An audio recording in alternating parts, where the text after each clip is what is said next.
பிரியமானவர்களே, இப்பொழுது ஆண்டவராக இயேசு கிறிஸ்து சிலுவையிலே மொழிந்த முதல் வார்த்தை, லூக்கா எழுதின சுவிசேஷம் 23ஆம் அதிகாரம் 34வது வசனத்தை நாம் வாசிப்போம். அப்பொழுது இயேசு, பிதாவே, இவர்களுக்கு மன்னியும், தாங்கள் செய்கிறது இன்னதென்று அறியாதிருக்கிறார்களே என்றார். அவருடைய வஸ்திரங்களை அவர்கள் சீட்டு போட்டு பங்கிட்டு சீட்டு போட்டார்கள். தலைகளை தாழ்த்தி ஜெபம் செய்வோம். எங்கள் அன்பின் ஆண்டவரே, உம்முடைய சமூகம் எங்களுக்கு பலனாயிருக்கிறது. அதற்காக உமக்கு ஸ்தோத்திரம். எங்களை நடத்துவீராக. எங்களோடு கூட இருந்து நீர் பேசும்படியாக நாங்கள் ஜெபிக்கிறோம். பேசுகிறவர் நீங்கள் அல்ல, கர்த்தருடைய ஆவியானவர் உங்களோடு கூட இருந்து பேசுவார் என்ற வார்த்தைகளை நிறைவேற்றும்படியாக ஜெபிக்கிறேன். தியானம் செய்யக்கூடிய ஒவ்வொரு பிள்ளைகளையும் பலப்படுத்தும்படியாய், ஆசீர்வதிக்கும்படியாய் நாங்கள் ஜெபிக்கிறோம். ஆண்டவரே, புதிய மகிமையாவும் உமக்கே நாங்கள் செலுத்துகிறோம். எங்கள் ஆண்டவரும் மீட்பரும் இரட்சகருமாகிய இயேசு கிறிஸ்துவின் நாமத்தில் ஜெபிக்கிறோம் எங்கள் ஜீவனுள்ள நல்ல பிதாவே, ஆமென். பிரியமானவர்களே, ஆண்டவராக இயேசு கிறிஸ்து சிலுவையிலே மொழிந்த 7 வார்த்தைகளில் முதல் வார்த்தை, பிதாவே, இவர்களுக்கு மன்னியும், தாங்கள் செய்கிறது இன்னதென்று அறியாதிருக்கிறார்களே என்றார். ஆண்டவராக இயேசு கிறிஸ்து இந்த உலகத்தில் வாழ்ந்த நாட்களிலே அவர் 33.5 ஆண்டுகள் அவர் இந்த உலகத்தில் வாழ்ந்தார். 30 வயதில் அவர் ஊழியத்தை ஆரம்பித்தார். ஆண்டவராக இயேசு கிறிஸ்து அவர் விவரம் தெரிந்த நாட்களிலிருந்து, குழந்தை பருவத்திலிருந்து அவர் ஜெபத்திலே வளர்க்கப்பட்டவராய், பரிசுத்த ஆவியானவருடைய அபிஷேகத்தினாலே நிரப்பப்பட்டவராக அவர் இந்த உலகத்திலே வாழ்ந்தார். ஆண்டவராகிய இயேசு கிறிஸ்துவனுடைய வாழ்க்கையை நாம் பார்க்கும் பொழுது இந்த முதல் வார்த்தையிலே நமக்கு தெளிவாக தெரிகிறது, நமது அருமை ஆண்டவர் இயேசு கிறிஸ்து ஜெபத்துக்கு முதலிடத்தை கொடுக்கிறார் என்று. ஜெபம் செய்வதே அவருடைய வாழ்க்கையில ஒரு உன்னதமான வேலையாக, உன்னதமான கிரியையாக இருந்தது. பிதாவை நோக்கி எப்பொழுதும் அவர் ஜெபிக்கிறவராகவே இருந்தார்.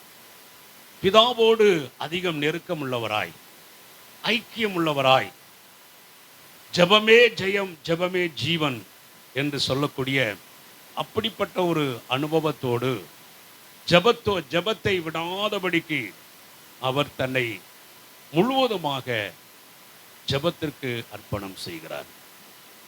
ஆண்டவராக இயேசு கிறிஸ்து அவர் சிலுவையிலே மிகப்பெரிய ஒரு சங்கடமான, பயங்கரமான சூழ்நிலைகளை அவர் அனுபவித்துக் கொண்டிருக்கிறார். அவருடைய சரீரம் முழுவதும் சுக்குநூறாக ஒடுக்கப்பட்டு, கிழிக்கப்பட்டு, உச்சம் தலைந்த உள்ளங்கால் வரைக்கும் அந்த கொடிய சண்டாளர்கள், அந்த பாதகர்கள் அவரை உதாசீனப்படுத்தி, அவரை காயப்படுத்தி, அவரை வேதனைப்படுத்தி, அவருடைய முகத்தில் காரி துப்பி, இப்படியெல்லாம் பல அவமானங்களையும் அடிகளையும் பலவிதமான போராட்டங்களையும் அவர் சந்தித்து கொண்டிருக்கும் பொழுது அவர் ஜெபத்திற்கு முதலிடத்தை கொடுக்கிறார். ஜெபமே ஜெயம்.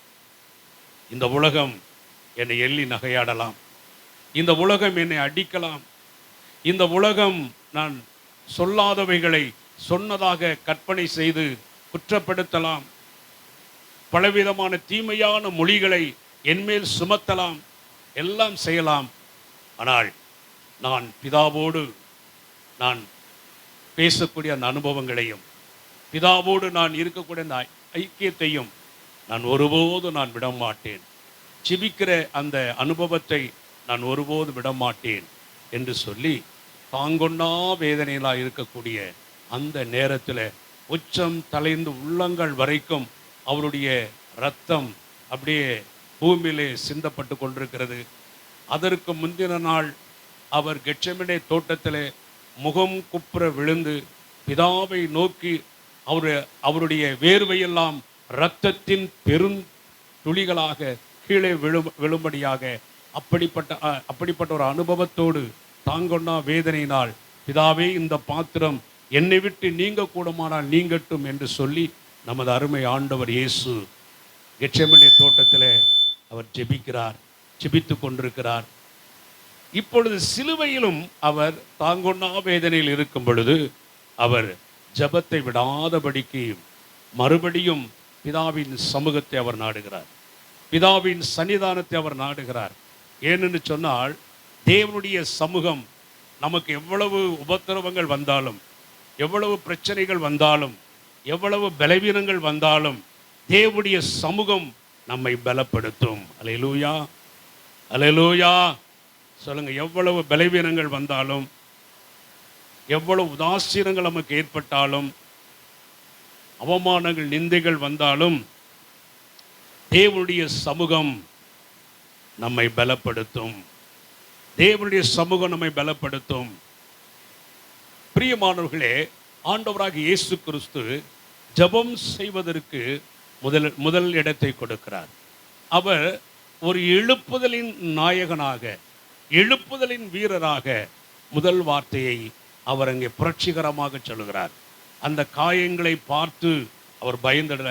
அவருடைய சரீரத்திலிருந்து அதை சிந்தி கொண்டிருக்கக்கூடிய அந்த இரத்தம் அவருடைய சரீரமெல்லாம் உளப்பட்ட நிலம் போல, உளப்பட்ட நிலம் எப்படி இருக்கிறதோ அதே போல் அவருடைய சரீரம் இருக்கிறது.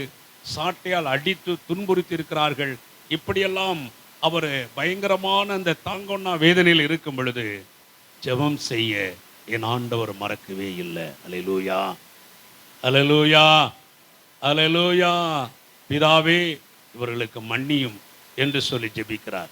யாராரு எனக்கு விரோதமா, யாராவது எனக்கு விரோதமாக என்னை அடித்தாங்களோ, என்னை துன்புறுத்தினாங்களோ, சிலுவையில் என்னை அறைஞ்சாங்களோ அவர்களுக்காக மன்னிப்பு கேட்டு தேவ சமூகத்தில் அவர் மன்னிப்பு கேட்டு அவர் ஜெபிக்கிறார். ஜெப வீரராக காணப்படுகிறார். ஆமேன், ஆமேன், அல்லேலூயா, அல்லேலூயா. ஜெபம் இல்லை என்று சொன்னால் நாம் ஒரு காரியத்தையும் சாதிக்க முடியாது, மரணத்தை ஜெயிக்க முடியாது. இயேசு கிறிஸ்து அவர் சிலுவையிலே தொங்கும் பொழுதும் கூட அந்த ஜெபத்தில், ஜெப ஆவியினாலே அவர் அதிகமாய் நிரப்பப்பட்டு, ஜெப அபிஷேகத்தினாலே நிரப்பப்பட்டு இருந்ததுனால தான் அவர் மரணத்தை ஜெயிக்க முடிந்தது. அல்லேலூயா, அல்லேலூயா, அல்லேலூயா. ஜெபம் நமக்கு, இங்கே கவனிங்க, என்னை கவனிங்கள்ல, தண்ணி குடிக்கலாம் அப்புறம் குடிச்சுக்கலாம். அதாவது தேவனுடைய பிள்ளைகள் ஜெபத்துக்கு நாம் முதலிடத்தை நாம் கொடுக்க வேண்டும். ஜெபம் நம்முடைய வாழ்க்கையில் ஒரு பெரிய மாற்றங்களை ஏற்படுத்தும். இப்பொழுது கடந்த நாட்களிலே சேலம் பட்டணத்தில் ஒய்எம்சிஏ ஹால் நடந்த அந்த மிகப்பெரிய மாநாடு எங்களுடைய பலனோ நாங்கள் செலவு செய்த பணங்களோ அதெல்லாம் கிடையாது. ஜெபம். அல்லேலூயா, அல்லேலூயா. ஒரு சாதாரண ஒரு கிராமத்தில் ஊழியம் செய்து கொண்டு ஒரு மிகப்பெரிய ஒரு பட்டணத்தில் ஒரு பெரிய மாநாடை நடத்தும்படியாய் தேவன் நமக்கு உதவி செய்திருக்கிறார் என்று சொன்னால் அதற்கு காரணம் ஜெபம். அல்லேலூயா. ஜெபம் இல்லைன்னா நம்ம ஒரு காரியத்தை நான் என்னுடைய ஊழிய அனுபவங்களிலே நான் அதிகமாக நான் பார்த்திருக்கிறேன். ஜெபிக்க ஜெபிக்க ஆண்டவர் நமக்கு ஜெயத்தை தருவார். ஆமென், அல்லேலூயா, அல்லேலூயா. ஜெபம் செய்கிறவர்கள் நிச்சயமாக வெற்றி பெறுவார்கள். ஆமென். ஒருவேளை உடனே வெற்றி கிடைக்கலாம், அல்லது சில காலங்கள் கழித்து உங்களுக்கு வெற்றி கிடைக்கலாம். எப்படியோ எந்த சூழ்நிலையிலையும் ஜெபம் உங்களை ஒருபோதும் தோற்று போக பண்ணாது. ஆமென், அல்லேலூயா, அல்லேலூயா. ஆகவே பிரியமானவர்களே, ஆண்டவராக இயேசு கிறிஸ்து நம்முடைய வாழ்க்கையில ஜெபத்தை எதிர்பார்க்கிறார். அவர் எப்படி இந்த உலகத்தில் ஜெபிக்கிறவராய் இருந்தாரோ அவரை போல நம்ம என்ன செய்யணும்? ஜெபிக்கின்றவர்களாக. இது கடைசி காலம். கடைசி காலங்களிலே வந்திருக்கிறோம். ஆமென், ஆமென். நாங்கள் இந்த மீட்டிங்கில் நாங்கள் எல்லாம் தெரிஞ்சுக்கிட்டோம். இந்த மீட்டிங்கை எத்தனையோ சதிகாரர்கள் சதியெல்லாம் செய்தார்கள். என்னை கொலை செய்வதற்கெல்லாம் முயற்சி எடுத்தார்கள். இதெல்லாம் நடந்திருக்குது சேலத்தில். அல்லேலூயா, சத்தமாலையில் சொல்லுங்க, அல்லேலூயா. இந்த சம்பவங்கள்லாம் நடந்தது, சேலத்தில் நடந்தது. ஆனாலும் என் ஆண்டவர் என்னோடு கூட இருக்கு. ஆமென், அல்லேலூயா. கிறிஸ்துவுக்காக இரத்த சாட்சியாக மரிக்கவும் நாங்கள் ஆயத்தமாக இருக்கிறோம். ஆமென், ஆமென், அல்லேலூயா. ஆகவே நான் வெளியே அதை சொல்ல வரல. நான் பிரியமானவர்களே, ஏன் சொல்கிறேன்னா, ஜெபம் நம்மை உன்னதமான ஒரு சூழ்நிலைக்குள்ளாக நம்மை வழி நடத்தும். இன்றைக்கு ஆராதனைக்கு வரணும் அப்படின்னா எவ்வளவு லேட்டாக வரோம் தெரியுமா? நம்ம குடும்ப காரியங்களை கவனித்து கொண்டு ஆராதனையை, சபையை நம்ம உதாசீனப்படுத்தி கொண்டிருக்கிறோம். ஜெபத்தை உதாசீனப்படுத்தி கொண்டிருக்கிறோம். ஆண்டவருடைய வார்த்தைகளை நம்ம உதாசீனப்படுத்தி கொண்டிருக்கிறோம். போதகர் சொல்லக்கூடிய வார்த்தைகளை உதாசீனப்படுத்தி கொண்டிருக்கிறோம். பிரியமானவர்களே, ஆண்டவராக இயேசு கிறிஸ்துவை நாம் நோக்கி பார்க்க வேண்டும். அவருடைய அன்பு எவ்வளவு அன்பாக இருக்கிறது. அவருடைய அன்புக்கு ஈடு இணை இந்த உலகத்தில் ஒன்றுமே கிடையாது. அல்லேலூயா, அல்லேலூயா. இயேசுவின் அன்புக்கு ஈடு இணை இந்த உலகத்தில் இருக்கிற செல்வமோ, இந்த உலகத்தில் இருக்கிற பொக்கிஷங்களோ, இந்த உலக சிற்றின்பங்களோ, உலகத்தில் இருக்கக்கூடிய என்னென்ன உன்னை சந்தோஷப்படுத்துதோ அதெல்லாம் உனக்கு நிரந்தரமே கிடையாது. அல்லேலூயா. இயேசுவின் அன்பு, ஆமென். இயேசுவின் அன்பு அது நிரந்தரமான அன்பு. ஆமென், அல்லேலூயா, அல்லேலூயா. ஆகவே ஜெப வேலைக்கு, ஆண்டவருடைய காரியத்திற்கு, எந்த காரியத்திற்கு நம்ம லேட்டாக போனாலும் தேவனுடைய காரியத்திற்கு நம்ம முன்னால் நிற்கணும். அல்லேலூயா. அப்போ தான் பிசாசு தோற்கடிக்கப்படுவான். அப்போ தான் நமக்கு விரோதமாக எழும்பக்கூடிய அந்த சத்துருவின் கிரியைகள் அழிந்து போகும். தேவனுக்கு நாம் எப்பொழுதும் முதலிடத்தை நாம் கொடுக்க வேண்டும். ஆண்டவராக இயேசு கிறிஸ்து பிதாவுக்கு முதலிடத்தை கொடுக்கிறார். பிதாவை நோக்கி என்ன செய்கிறாரு? ஜெபிக்கிறார். அவருடைய வாழ்க்கையில முதலாவது தேவனுடைய ராஜ்யத்தையும் அவருடைய நீதியையும் அவர் தேடினார். ஆகவே அப்பேற்பட்ட பரம்பொருளாகிய கடவுள், அப்பேற்பட்ட வானத்தையும் பூமியையும் சிருஷ்டித்த தேவாதி தேவன் இந்த உலகத்தில் தாழ்மை உள்ளவராய், அன்புள்ளவராய், ஜெபிக்கிறவராய், தேவனுடைய வார்த்தைகளுக்கு கீழ்ப்படுகிறவராய், தேவனுடைய சித்தத்தை எப்பொழுதும் நிறைவேற்றுகிறவராய் இந்த உலகத்தில் அவர் வாழ்ந்து காட்டினார். ஆமென், ஆமென், அல்லேலூயா, அல்லேலூயா. ஆகவே ஜெபம் செய்கிறவர்கள் ஜெயத்தை பெறுவார்கள். இயேசு கிறிஸ்து எப்படி ஜெயம் பெற்றாரோ, மரணத்தை எப்படி ஜெயித்தாரோ, அதே போல ஜெபிக்கிறவங்க எல்லாருமே ஜெப வாழ்க்கைக்கு முதலிடத்தை கொடுக்கக்கூடிய யாராயிருந்தாலும் சரி, அவர்கள் இயேசுவை போல வெற்றி பெறுவார்கள். ஆமென், அல்லேலூயா, அல்லேலூயா, அல்லேலூயா. தேவனுடைய சமூகம் அவர்களுக்கு பலனாக இருக்கும். அல்லேலூயா. தேவனுடைய வல்லமை அவர்களை வழிநடத்தும். தேவனுடைய வல்லமை உன்னை வழிநடத்தும் பொழுது, அவருடைய சமூகம் உனக்கு பலனாக இருக்கும் பொழுது, நீ இந்த உலகத்தில் வெற்றி உள்ள வாழ்க்கை வாழ கர்த்தருடைய ஆவியானவர் உன்னை நடத்துவார். ஆமென், ஆமென், அல்லேலூயா, அல்லேலூயா. மத்தேயு சுவிசேஷம் 27ஆம் அதிகாரம் 35வது வசனத்தை வாசியுங்கள். மத்தேயு சுவிசேஷம் 27ஆம் அதிகாரம் 35வது வசனம். அவரை சிலுவையில் அறைந்த பின்பு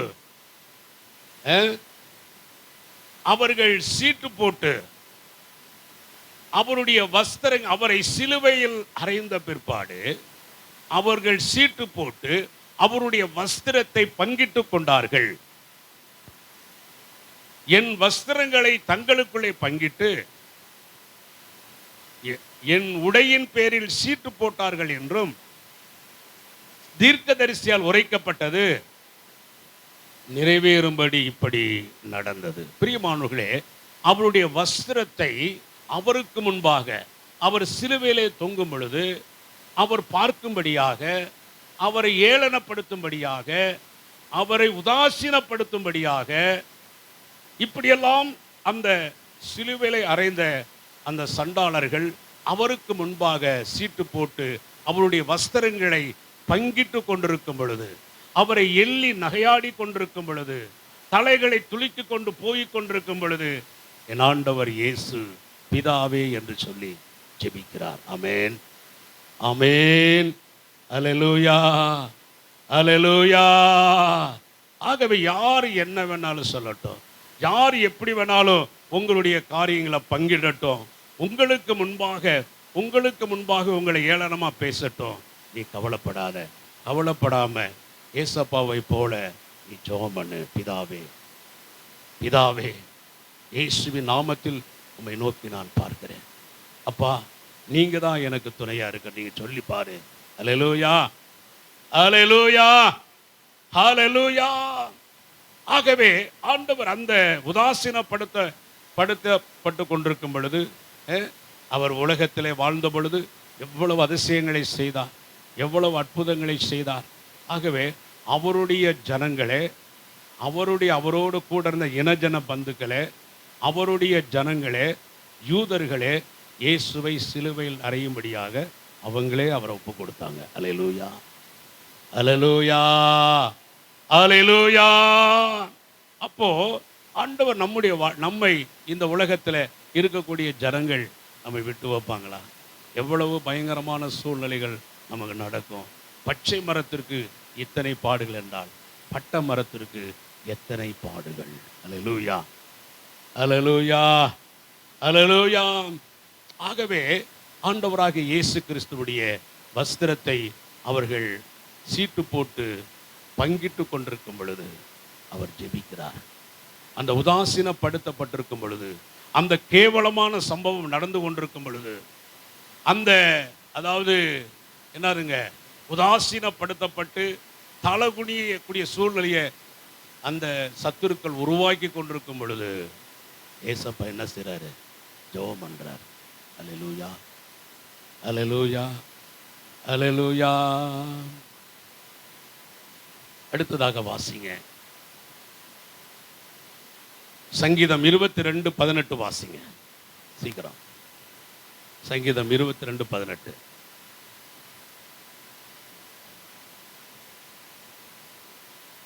என் வஸ்திரங்களை தங்களுக்குள்ளே பங்கிட்டு என் உடையின் பேரிலே சீட்டு போடுகிறார்கள். அல்லேலூயா. என் வஸ்திரங்களை தங்களுக்குள்ளே பங்கிட்டு கொண்டு என் உடையின் பேரில் சீட்டு போடுகிறார்கள். அப்படிப்பட்ட ஒரு சம்பவத்தை நம்முடைய ஆண்டவருடைய கண்களுக்கு முன்பாக நடந்து கொண்டிருக்கிறது. அல்லேலூயா, அல்லேலூயா. அவர் அந்த அளவுக்கு என்ன செய்றாங்க? நைய புடைத்து கொண்டிருக்கிறார்கள். வேதனை தாங்கொண்டா வேதனை, வேதனைக்கு மேல வேதனை. அல்லேலூயா, அல்லேலூயா. வேல்ஸ் நாட்டிலே ஈவான் ராபர்ட்ஸ் என்று சொல்லக்கூடிய ஒரு தேவ மனிதர் இருந்தார். அந்த நாட்டிற்காக அவர் ஜெபம் பண்ணினார். எத்தனை வருஷம் ஜெபம் பண்ணார்னா 15 வருஷமா ஜெபம் பண்ணார். எத்தனை வருஷம்? 1904ஆம் ஆண்டு இந்த காரியம் அங்கே நடைபெறுகிறது. 15 ஆண்டுகள் அந்த வேல்ஸ் நாட்டுக்காக அவர் ஜெபித்துக் கொண்டிருக்கிறார். ஆமென், அல்லேலூயா. யாரும் அவருடைய வார்த்தைகளை கேட்கல, அவர் உதாசீனப்படுத்தினாங்க. ஆனாலும் அந்த தேசத்திற்காக முழங்கால் படிட்டு, அந்த தேசத்தின் எழுப்புதலுக்காக முழங்கால் படிட்டு ஜெபம் பண்ணினார். உலகத்திலேயே முதல்ல எழுப்புதல் உண்டான நாடு ஈவான் ராபர்ட்ஸ் என்கிற ஒரு மிகப்பெரிய கர்த்தருடைய தாசன் மூலமாக ஒரு மிகப்பெரிய எழுப்புதல் உண்டான நாடு வேல்ஸ் என்று சொல்லக்கூடிய ஒரு நாடு. அல்லேலூயா, அல்லேலூயா. அங்கே தான் முதல் என்ன செஞ்சுங்க? எழுப்புதல் உண்டானது. யார் மூலமா? ஈவான் ராபர்ட்ஸ் என்று சொல்லக்கூடிய அந்த மிகப்பெரிய தேவ மனிதர் மூலமாக அந்த தேசத்தில் எழுப்புதல் உண்டானது. ஏனென்று சொன்னால் அந்த மிஷனரி, அந்த ஊழியக்காரன் முழங்கால் ஊன்றி ஜெபிக்கிறவராக காணப்பட்டார். ஆமென். 15 வருஷம் கழித்து ஆயிரக்கணக்கான லட்சக்கணக்கான ஜனங்கள் இயேசுவை ஏற்றுக்கொள்ள ஆரம்பித்தார்கள். ஆமென், ஆமென், அல்லேலூயா. நமது அருமை ஆண்டவர் இயேசு கிறிஸ்து சிலுவையில் தொங்கும் பொழுது அவர் ஜெபித்த அந்த ஜெபத்தின் மூலமாக உலகமெங்கிலும் இன்றைக்கு எழுப்புதல் உண்டாகி கொண்டிருக்கிறது. கைதட்டுங்க. ஆமென், அல்லேலூயா. பிதாவே இவர்களுக்கு மன்னியும், சொல்லுங்க, பிதாவே இவர்களுக்கு மன்னியும், தாங்கள் செய்கிறது இன்னதென்று அறியாமல் செய்கிறார்கள். என்னுடைய வஸ்திரத்தை சீட்டு போடுகிறார்கள், என்னுடைய உடையை குறித்து அவர்கள் சீட்டு போட்டு அதை குறித்து ஏளனமாக நக்கல் செய்து கொண்டு, அதாவது என்னதுங்க, எவ்வளவு எந்த அளவுக்கு துன்பப்படுத்த முடியுமோ அவ்வளவு தூரம் என்ன செய்றாங்க, ஆண்டவரை உதாசீனப்படுத்தி கொண்டிருக்கிறார்கள். அல்லேலூயா, அல்லேலூயா. ஆனாலும் ஏசப்பா என்ன செய்யல, ஜெபத்தை சொல்லுங்க, ஜெபத்தை விடவே இல்லை. இப்போ நம்ம என்ன செய்யறோம், குடும்பத்தில் சின்ன ஒரு பிரச்சனை வந்தால் போதும், ஜெபம் பண்ண மாட்டோம், பைபிள் வாசிக்க மாட்டோம். பாஸ்டர் ஏதாவது ஒரு ஸ்ட்ரிக்டாக பிடிச்சிட்டாருன்னா போதும், அப்புறம் என்ன ஆயிடுவாங்க, நம்ம கோவிச்சுக்கிட்டு ஐயா அப்படியெல்லாம் சொல்கிறாரு, இப்படியெல்லாம் பண்ணுறாரு அப்படின்ட்டு என்ன செய்வாங்க, ஜெபம் பண்ண மாட்டாங்க, சபைக்கு வர மாட்டாங்க, இல்லையா? ஆனால் ஆண்டவராக இயேசு கிறிஸ்து எவ்வளவு துன்பங்கள், எவ்வளவு பிரச்சனைகள் வந்தாலும் ஜெபத்தை அவர் விடாதபடிக்கு தன்னை முழுவதுமாக ஒப்பு கொடுக்கிறார். எதுக்கு ஒப்பு கொடுக்கிறாரு? ஜெபத்துக்கு, ஜெப வாழ்க்கைக்கு அவர் முழுவதுமாய் தன்னை ஒப்பு கொடுக்கிறார். ஆமென், அல்லேலூயா, அல்லேலூயா. அவருடைய அன்பு எவ்வளவு மேன்மையானது. ஆமென், அல்லேலூயா. அவருடைய தாழ்மை, அவருடைய அன்பு, அவருடைய அன்புக்கும் அவருடைய தாழ்மைக்கும் இந்த உலகத்தில் ஈடு இணை எதுவுமே கிடையாது. ஆமென். லாசரு மரித்த பொழுது லாசருவின் கல்லறைக்கு முன்பாக போய் நின்று, பிதாவே நீர் எனக்கு செவி கொடுக்கிறதுனால் உம்மை ஸ்தோத்தரிக்கிறேன் என்று சொல்லி ஜெபிக்கிறார்.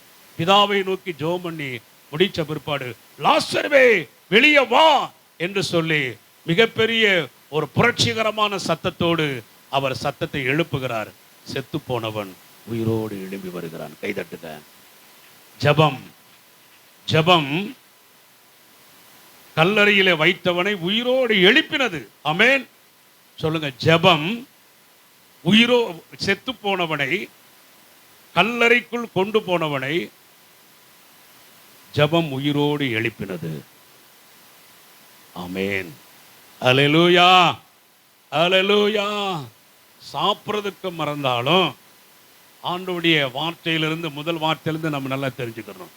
சாப்பிட்றதுக்கு மறந்தாலும் ஜோமன் என்ன செய்யக்கூடாது, சொல்லுங்க, மறக்கவே கூடாது. அல்லேலூயா, அல்லேலூயா. அன்பினை காணவா, உம் இரக்கத்தை காணவா, தாழ்மையை பாடவா, உம் தியாகத்தை பாடவா, அன்பினை பாடவா, உம் இரக்கத்தை பாடவா, தாழ்மையை பாடவா, உம் தியாகத்தை பாடவா. வேறென்ன வேண்டும் எந்தன் வாழ்விலே, உம்மை பாடும் கிருபை ஒன்று போதுமே. வேறென்ன வேண்டும் எந்தன் வாழ்விலே, உம்மை பாடும் கிருபை ஒன்று போதுமே. அன்பினை பாடவா, உம் இரக்கத்தை பாடவா, தாழ்மையை பாடவா, உம் தியாகத்தை பாடவா.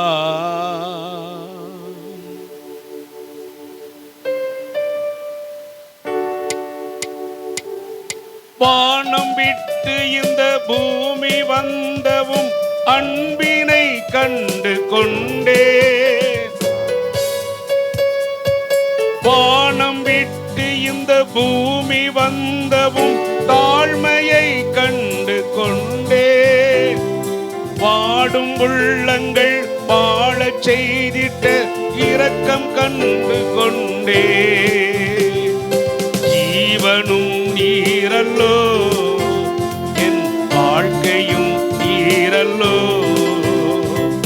ஜீவனும் நீரல்லோ, என் வாழ்க்கையும் நீரல்லோ. கோடி கோடியாய் பாடினாலும் அன்பு கீழாகுமோ. கோடி கோடியாய் பாடினாலும் அன்பு கீழாகுமோ. வேறென்ன வேண்டும் எந்தன் வாழ்விலே, உம்மை பாடும் கிருபை ஒன்று போதுமே. வேறென்ன வேண்டும் எந்தன் வாழ்விலே, உம்மை பாடும் கிருபை ஒன்று போதுமே. அன்பினை பாடவா, உம் இரக்கத்தை பாடவா, தாழ்மையை பாடவா, உம் தியாகத்தை பாடவா.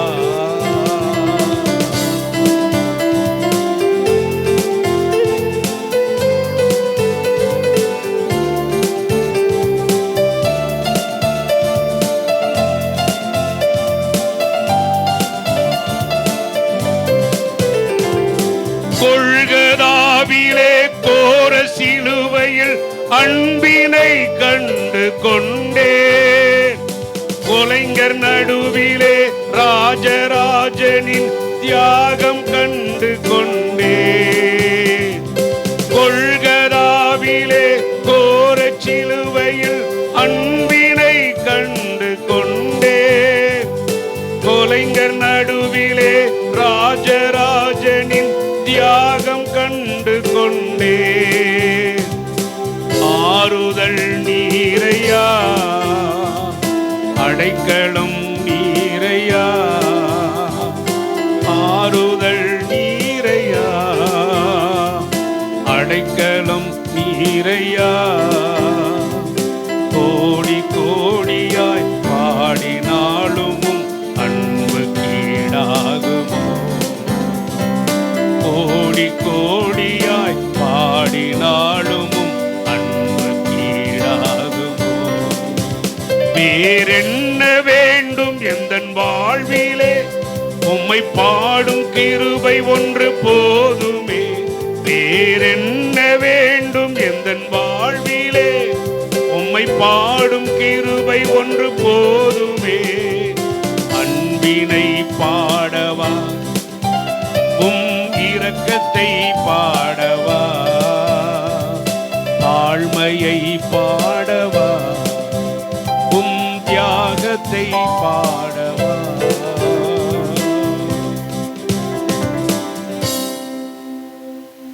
கொல்கதா மலையிலே கோர சிலுவையில் கொலை செய்த அந்த கொலைஞர்கள் நடுவிலே அவர் தாங்கொண்ணா வேதனையினால் சிக்கி சிலுவையில் அறையப்பட்டிருக்கும் பொழுது 5 காயங்கள், 5 கண்ட மக்களுக்காக 5 காயங்களை ஏற்றுக்கொண்டு அவர் தாங்கொண்ணா வேதனையில் சிலுவையில் தொங்கும் போதும் கூட என் ஆண்டவர் இயேசு அவர் ஜெபத்தை விடவே இல்லை. அல்லேலூயா. ஜெபத்தை மறக்கவே இல்லை. அல்லேலூயா, அல்லேலூயா. அதான் பாடுறோம். கொல்கதாவிலே கோர சிலுவையில் அன்பினை கண்டு கொண்டேன். கொலைஞர் நடுவிலே ராஜராஜனின் தியாகம் கண்டு கொண்டேன். கொல்கதாவிலே கோர சிலுவையில் அன்பினை கண்டு கொண்டேன். கொலைஞர் நடுவிலே ராஜராஜனின் தியாகம் கண்டு கொண்டேன். ஆறுதல் நீரையா, அடைக்கலம் நீரையா. சொல்லுங்க. ஆறுதல் நீரையா, அடைக்கலம் நீரையா. கோடி கோடியாய் பாடினாலும் அன்பு கீழாகுமோ,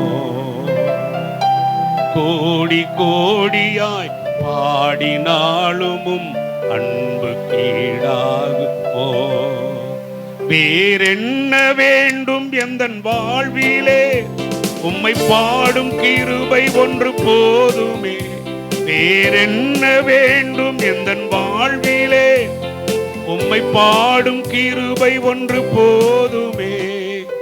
அன்பினை பாடவா, உம் இரக்கத்தை பாடவா, தாழ்மையை பாடவா, உம் தியாக கீதத்தை பாடவா. அல்லேலூயா. அவருடைய அன்பு, அவருடைய தியாகம், அவருடைய தாழ்மை இந்த முதல் வார்த்தையில ஜெபத்தோடு வெளிப்படுகிறது. ஆமென், ஆமென். தேவ சமூகம் நமக்கு எந்த சூழ்நிலையிலையும் நமக்கு பலனை தரும் என்பதை நமக்கு எடுத்து காட்டுகிறது. ஆமென். மூளையினால் முடியாதது முழங்காலினால் முடியும் என்பதை எடுத்து காட்டுகிறது. ஆமென், அல்லேலூயா. ஜெபம் மூளையினால் முடியாதது முழங்காலினால் முடியும். ஆமென், ஆமென், அல்லேலூயா, அல்லேலூயா. அப்போஸ்தலர் 3ஆம் அதிகாரம் 17 21 வரைக்கும் வாசிங்க சீக்கிரம், என்னோட டைம் முடிய போகுது. அப்போஸ்தலர் 3ஆம் அதிகாரம் 17 21 வரைக்கும். சகோதரரே, நீங்களும் உங்கள் அதிகாரிகளும் அறியாமையினாலே இதை செய்தீர்கள். இயேசு கிறிஸ்துவை சிலுவையில் அறைந்தீர்கள். அவருடைய வஸ்திரத்தை நீங்கள் எல்லாரும் சீட்டு போட்டு பங்கிட்டுக் கொண்டீர்கள். அவரை எள்ளி நகையாடினீர்கள். அவரை வேதனைப்படுத்தினீர்கள். அவர் பரம்பொருளாகிய தேவாதி தேவன், அண்ட சராசரங்களையும் படைத்த தேவன் என்பதை அறியாமல் நீங்கள் இந்த காரியத்தை அன்றைக்கு செய்தீங்க. நீங்களே அந்த காரியத்தை செய்தீங்க. வாசிங்க. கிறிஸ்து பாடுபட வேண்டும் என்று தேவன் தம்முடைய தீர்க்கதரிசியினுடைய எல்லாருடைய வாக்கினாலும் இயேசு கிறிஸ்து பாடுபட வேண்டும், இயேசு கிறிஸ்து பலியாக வேண்டும், இயேசு கிறிஸ்து ரத்தம் சிந்த வேண்டும். இது தீர்க்கதரிசிகள் உரைத்த தீர்க்க தரிசனமான வார்த்தைகள். பிதாவின் சித்தம் அப்படியாய் இருக்கிறது. ரத்தம் சிந்துதல் இல்லாமல் பாவ மன்னிப்பு இல்லை. ஆகவே ஆண்டவராக இயேசு கிறிஸ்து அண்ட சராசரங்களையும் படைத்த தேவன் நமக்காக சிலுவையிலே ரத்தத்தை சிந்தி பலியானார். அல்லேலூயா. அந்த பலியாகி கொண்டிருக்கக்கூடிய அந்த நேரத்தில் அவர் ஜெபம் வாழ்க்கையை விட்டுவிடாதபடிக்கு ஜெபத்தில் உறுதியாக தரித்திருக்கிறார். ஆமென். வாசிங்க, வாசிங்க. முன்னறிவித்தவைகளை இவ்விதமாய் அவர் முன் அறிவித்தவைகளை என் ஆண்டவராக இயேசு கிறிஸ்து நிறைவேற்றினார். ஆமென், அல்லேலூயா. நிறைவேற்றினார். சொல்லுங்க, ஜெபம் எல்லாவற்றையும் நிறைவேற்றும். சொல்லுங்க, ஜெபம் எல்லாவற்றையும் நிறைவேற்றும். அல்லேலூயா. ஒரு மணி நேரமாவது எனக்காக விழித்திருக்க கூடாதா? ஒரு மணி நேரம் ஜெபிக்க கூடாதா? ஒரு நாளைக்கு 1 மணி நேரம் ஜெபிக்க கூடாதா? இன்னைக்கு பாருங்க, 5 நிமிஷம் 10 நிமிஷம் அவ்வளவுதான். ஜெபத்தை முடிச்சுட்டு என்ன செய்யறாங்க? ஓடி போயிடறாங்க. அப்ப அந்த 5 நிமிஷம் 10 நிமிஷத்துக்கு தகுந்த ஆசீர்வாதம் தான் உனக்கு கிடைக்கும். அல்லேலூயா. எவ்வளவு நேரம் ஜெபம் பண்ணணும்? 1 மணி நேரமாவது விழித்திருந்து ஜெபம் பண்ண கூடாதா? வாசிங்க, வசனத்தை வாசிங்க. ஆனபடியினாலே கர்த்தருடைய சன்னிதானத்திலிருந்து இளைப்பாறுதலின் காலம். எல்லாரும் சொல்லுங்க, கர்த்தருடைய சன்னிதானத்திலிருந்து இளைப்பாறக்கூடிய காலம் வருகிறது. அப்போ நீ ஜெபம் பண்ணாதான் ஆண்டவர் உனக்கு நல்ல ஒரு இளைப்பாறுதலை, சந்தோஷமான வாழ்க்கையை, நிம்மதியான வாழ்க்கையை, ஆசீர்வாதமான வாழ்க்கையை, நிரந்தரமான வாழ்க்கையை, நிரந்தரமான வருமானத்தை, நிரந்தரமான சந்தோஷத்தை, அதுதான் பாருங்க நல்ல ஒரு இளைப்பாறுதல். அந்த இளைப்பாறுதலுக்குள்ள நீ போகணும்னா என்ன செய்யணும்? நல்லா சாப்பிட்டு நல்லா என்ன செய்யணும்? கொரட்டை விட்டு நல்லா தலகாணியை 4 தலகாணி தலைக்கு வச்சுக்கிட்டு நல்லா என்ன செய்யணும்? ஜெபம் பண்ணாம தூங்கிக்கிட்டே இருக்கணும். அல்லேலூயா, அல்லேலூயா, அல்லேலூயா. இல்லையா? அப்படியா? என்ன செய்யணும் சொல்லுங்கம்மா? ஜெபம் பண்ணணும். ஜெபிக்கலன்னா ஒண்ணுமே கிடையாது. அல்லேலூயா.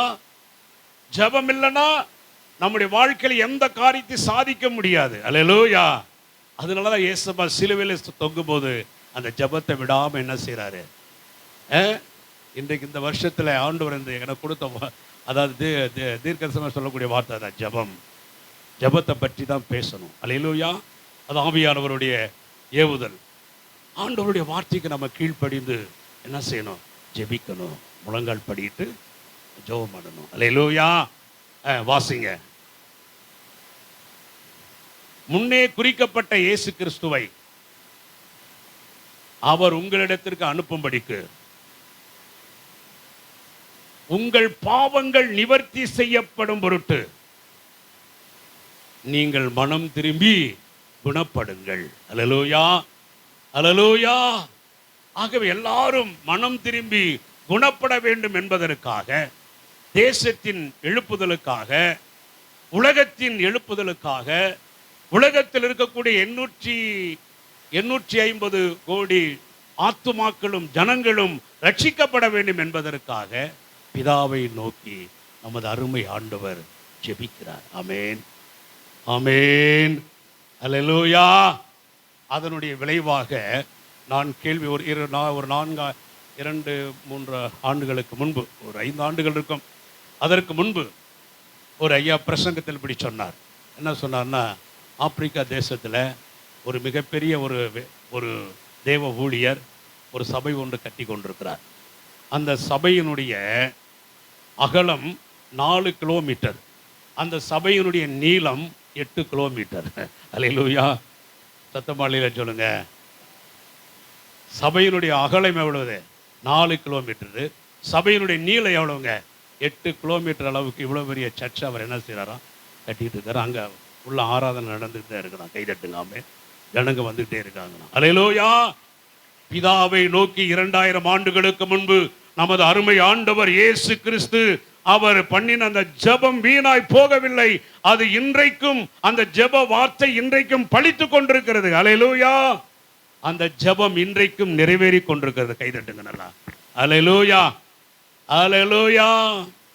ஜெபத்தை நம்முடைய ஆண்டவர் கேட்கிறவர், ஜெபத்துக்கு பதில் கொடுக்கிறவர். ஆமென், ஆமென், அல்லேலூயா. ஜெபத்தை கேட்கிறவர். ஆமென், அல்லேலூயா. 1 கொரிந்தியர் 4ஆம் அதிகாரம் 12வது வசனம். சீக்கிரம். 1 கொரிந்தியர் 4ஆம் அதிகாரம் 12வது வசனம்.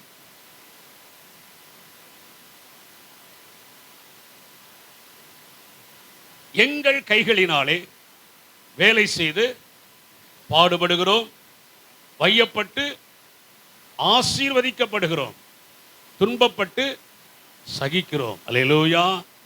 வையப்பட்டு ஆசீர்வதிக்கிறோம், துன்பப்பட்டு சகிக்கிறோம். அப்போ ஜெபம், யாராவது உங்களை வையும் பொழுது, வைய மதுரை பக்கமெல்லாம் வையிறாங்கன்னு சொல்லுவாங்க. அதுதான் என்னதுங்க?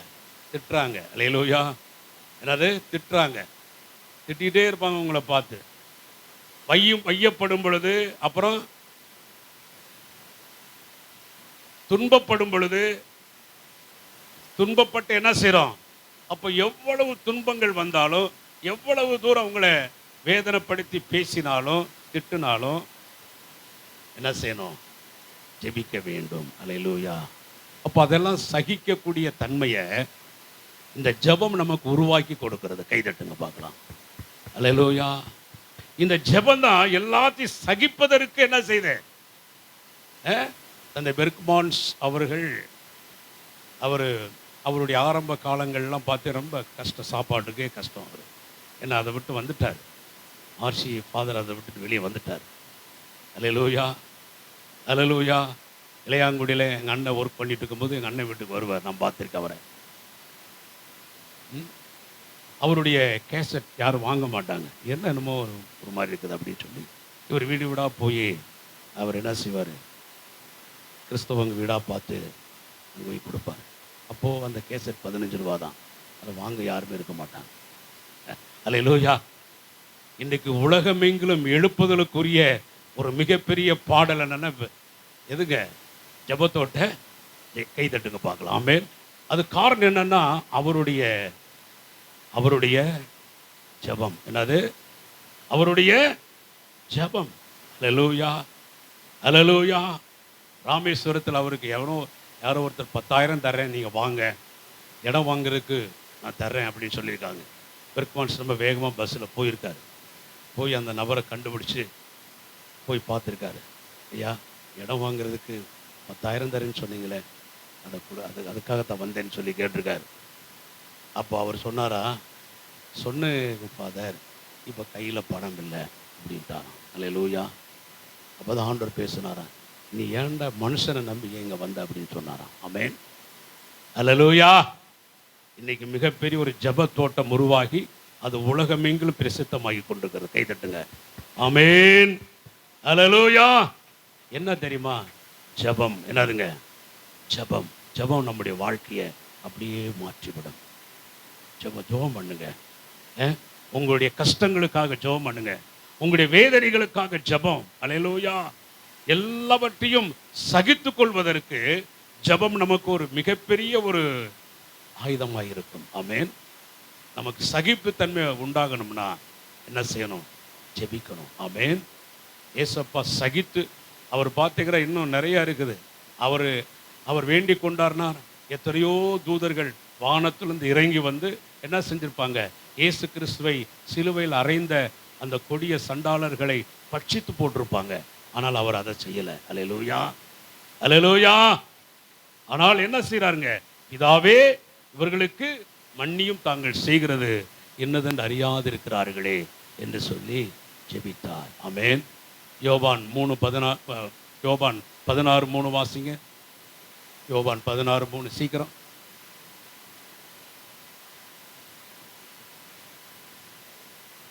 அவர்கள் பிதாவையும் என்னையும் அறியாதபடியினால் இவைகளை உங்களுக்கு செய்வார்கள். அதாவது ஆண்டவர் அறியாதவங்க என்ன செய்வாங்க? நமக்கு துன்பத்தை கொடுப்பாங்க, சத்துருவாய் எழும்புவாங்க. ஆண்டவர் அறியாதவங்க அதனால உங்களை துன்பப்படுத்துவாங்க. அல்லேலூயா. அல்லேலூயா. அதனால் அதை பற்றி நீ என்ன செய்யாத, கவலைப்பட்டு என்ன செய்யாத, அப்படியே சாப்பிடாம கிடந்து தூங்காம கிடந்து அப்படி இருக்காத. எப்பொழுதும் எவ்வளவு சூழ்நிலைகள் வந்தாலும் கொளுத்த கன்றுகளை என்ன செய்யணும்? வளரணும். அல்லேலூயா. அல்லேலூயா. எவ்வளவு பிரச்சனைகள் வந்தாலும், எவ்வளவு கஷ்டங்கள் வந்தாலும் தேவனுடைய பிள்ளைகள் கொளுத்த கன்றுகளை என்ன செய்யணும்? வளரணும். அல்லேலூயா. அதற்கு ஜெபம் நமக்கு ஒரு பேருதவியாக இருக்கும். ஜெபம் நமக்கு உதவிகரமாக இருக்கும். ஆமென். ஆமென். அல்லேலூயா. அப்போஸ்தலர் 13:27 30 வரைக்கும் சீக்கிரம் படிங்க, சீக்கிரம் வாசிங்க. சுறுசுறுப்பு நேரம் வாசித்து முடிச்சிருக்கணுமே. அப்போஸ்தலர் 13:27 30 வரைக்கும். எருசலேமில் குடியிருக்கிறவர்களும் அவர்கள் அதிகாரிகளும் அவரை அறியாமலும்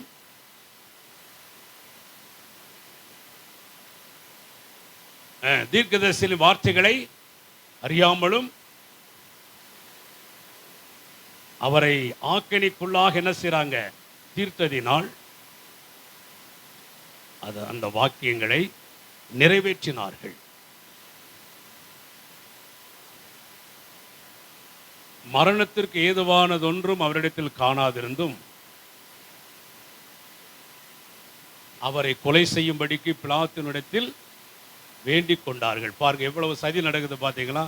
ஆண்டவராக இயேசு கிறிஸ்துவுக்கு விரோதமா அவர் எவ்வளவோ அற்புதங்களை செஞ்சாரு. 5 அப்பத்தை 2 மீன் துண்டை 5000 பேருக்கு போஷிக்கும்படியாய் அதை ஆசீர்வதிச்சாரு. 12 கூடனை எடுத்தார்கள். மரித்தவன் உயிரோடு எழுப்பினார். குஷ்டரோகியை சுகப்படுத்தினார். குருடருடைய கண்களை திறந்தார். அல்லேலூயா. சத்தமாளில சொல்லுங்க. இயேசு கிறிஸ்து நன்மை செய்கிறவராய் சுற்றித் இருந்தார். ஆனால் அவரை கொலை செய்வதற்கு எல்லாரும் என்ன செஞ்சாங்க? வசனத்தை வாசிங்க. கொலை செய்யும்படிக்கு பிலாத்தினிடத்தில் வேண்டிக் கொண்டார்கள். பாருங்க. அல்லேலூயா. அப்படிப்பட்ட சூழ்நிலையிலே நம்முடைய ஆண்டவர் ஜெபமே ஜெயம். ஆமென். சொல்லுங்க. ஜெபமே ஜெயம், ஜெபமே ஜீவன். அல்லேலூயா. அல்லேலூயா. அப்ப ஜெபத்துக்கு என்ன செய்யணும்? முதலிடத்தை தர வேண்டும். வேலைக்கு எப்படி நேரமா போறோமோ, போகலன்னா வேலைக்கு எடுக்க மாட்டாங்க, சம்பளம் கிடைக்காது. அதுக்காக போறோமோ, அதை காட்டிலும் மேன்மையானது, அதை காட்டிலும் உயர்வானது ஜெபம். கைதட்டு. ஆமென். அல்லேலூயா. அதுக்கு என்ன செய்யணும்? முதலிடத்தை கொடுக்க வேண்டும். God bless you. கர்த்தர் உங்களை ஆசீர்வதிப்பாராக.